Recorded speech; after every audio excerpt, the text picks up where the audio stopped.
uit die hel op. Hy maak iets oor my los. Die Bybel sê in Psalm 48, lewe en dood lê in die mag van die tong. Hoorie, nou hulle sê ons in die wereld sê hulle ons die tong klap soos hy wil, hy klap bene, hy klap soos hy wil. Staan in die jou tong, ga jou zwaar, zwaar kry. Nou ja, nou die ding maak dat jy is waar jy is vandag. Deur jou mond. Jou toekoms lê in jou mond. Die woord wat jy spreek. Hy wil net woord kom en spreek en van hy dag op noem my man vir my Godsman, dienaar, man van die Here. Baie kry noem my so. 'n jaar en na. Belang dit nie toe om tot woord.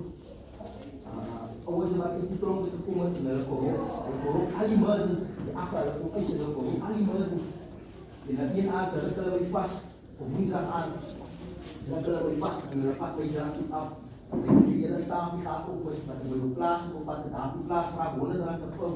Die staan die, en hulle gaan af by my, en ek sê vir hulle, die is moet sal nie ons is. Toen kom ons is met ons.